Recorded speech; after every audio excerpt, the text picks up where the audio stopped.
Okay, so it's been like a little over 2 months since Chromatica came out, like officially, and I thought, after listening to it for a pretty long time, I've listened to the album I feel like 100 times by now. Like, I'm obsessed with it. It's really good. I thought I would kind of review it and go over it and talk about my favorite songs, my least favorite songs, and just, give my overall opinion on it. And to show you guys how anticipated this album was for me, I'm going to show you some of the things that I bought, in terms of like physical copies of the actual album. I have the the Target exclusive CD with extra bonus tracks, which I really like. Love Me Right. Love Me Right doesn't go with the album like at all, but it definitely does its job as a bonus track. And then I have the Chromatica cassette, which I think is really cool, really neat. It's a clear, I think this is the Urban Outfitters exclusive, which I think it's clear. I think the normal ones are like green and blue and pink, I think. I'm not quite sure, but I have the cassette. And then I bought the signed version, which, first of all, when I bought it off her website, the CD the little sticker thing is upside down. Like, I didn't change it, I didn't move it, it literally, that's how it came. The sticker's upside down. And I'm not gonna open it just because I already have the bonus track CD, so there's no reason for me to open this.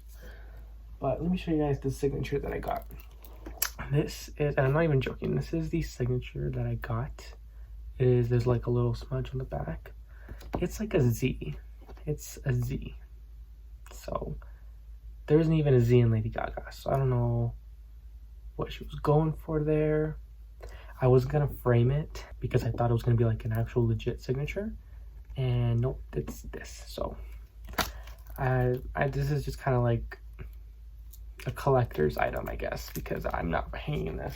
So I have the clear vinyl variants, which is probably my favorite variants of the vinyl. It's just straight up clear and it looks really, really, really nice.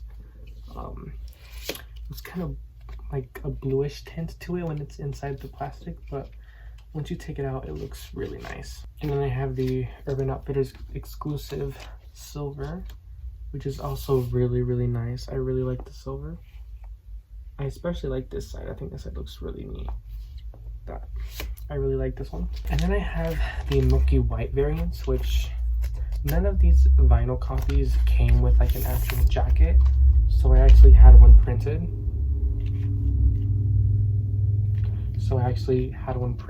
Let's see, it's the back of the album. And the Milky White, on Amazon and on shit like that, it looked really pretty. It looked really good. But in person, this looks horrible. It looks like it's stained. Like, it does not look Milky White at all. It doesn't look good. It doesn't look good. In the sun, I guess it looks alright, but you shouldn't be playing vinyl records in the sun anyway. I mean, it's fine, but this vinyl was just not it. It was not it. This was actually the first one I bought, and then I bought the silver one, and then I bought the clear one, because I wanted to find one that I really liked. And I think my favorite one would have to be the clear one, like I said. I really like the clear one, but this one, I don't know, I might sell it just because I didn't really like the way that it looked.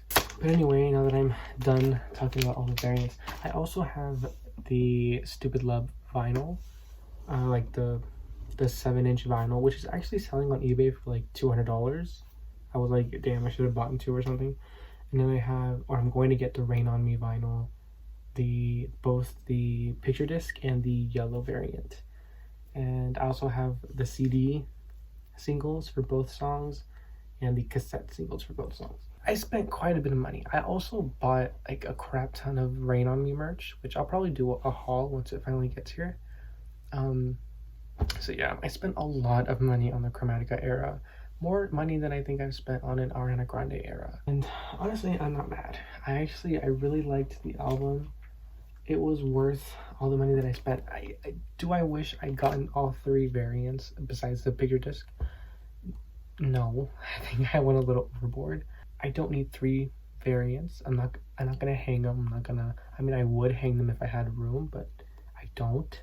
Maybe I'll end up selling them later on.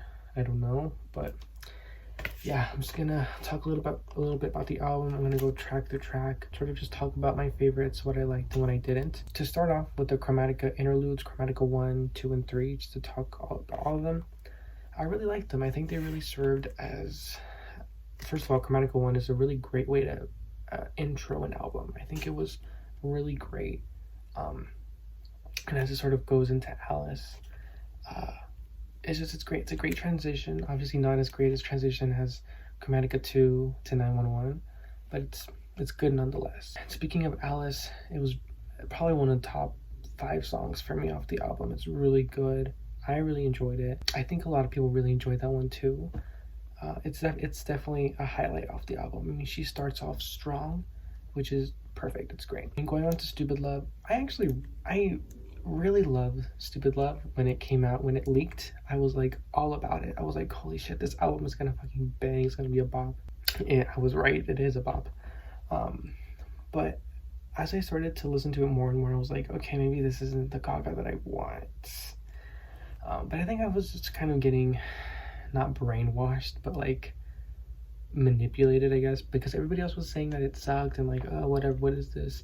And I started to believe it and like, oh yeah, what is Stupid Love? What is this? Like, Gaga, what are you doing? But actually, you know, it fits really well into this album. If it wasn't a single, everybody would be praising it, like a fan favorite. You know, I maybe had the music video done justice for the song, maybe it would have been a different story. But at the end of the day, I still like Stupid Love. I don't skip it.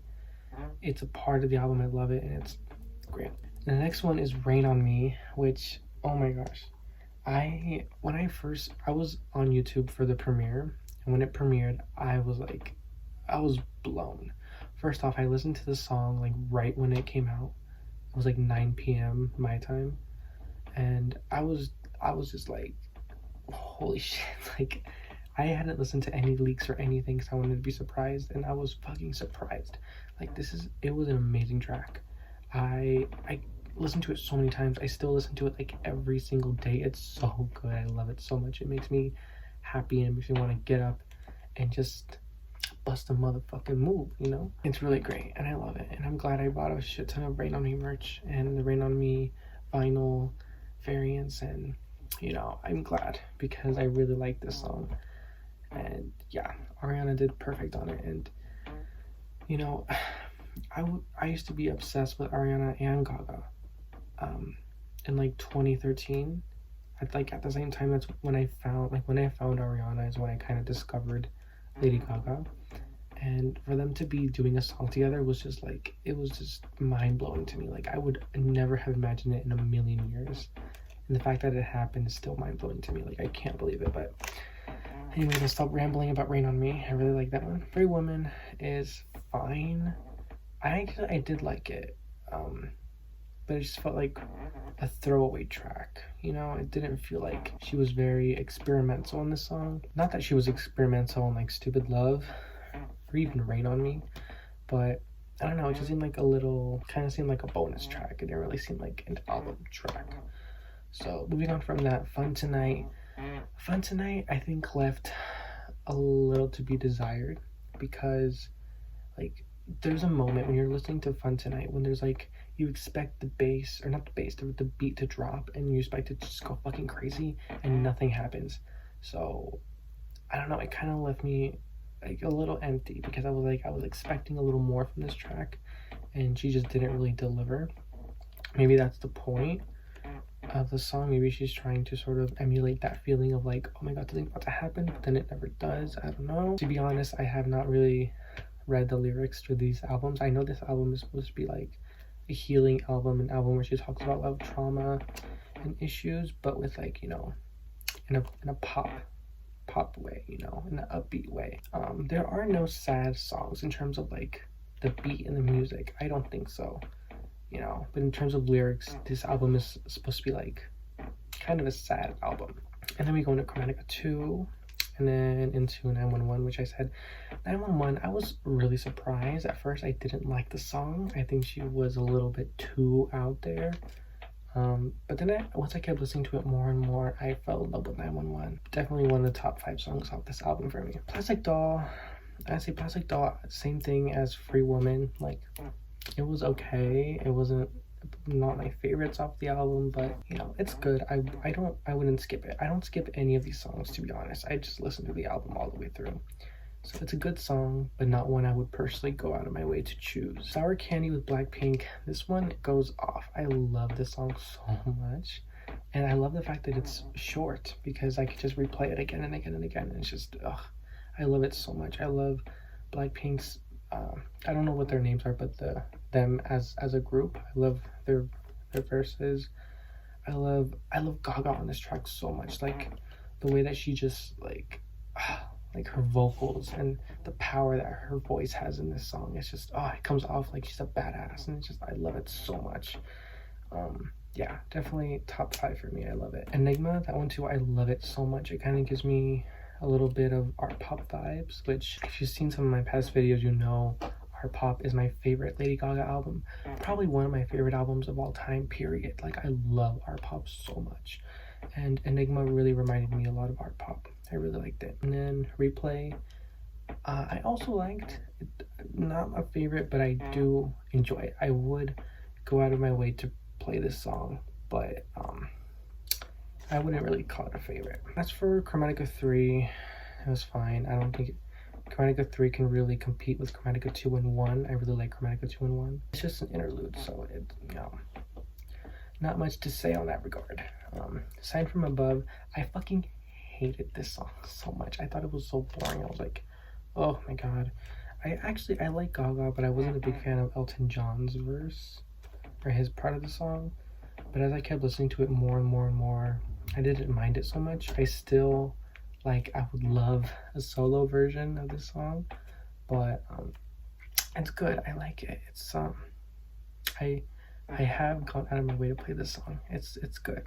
I'm not gonna lie, it's good. Especially the ending. It gives me a little bit of Charlie XCX vibes at the end, which is nice. You know, y'all know I love Charlie XCX. And A Thousand Doves, I love A Thousand Doves so much. This song is so good. I love it when the beat drops and you're like, ah. And then finally ending the album with Babylon. Okay, when I first heard this song, I listened to the leaked demo version that's on YouTube.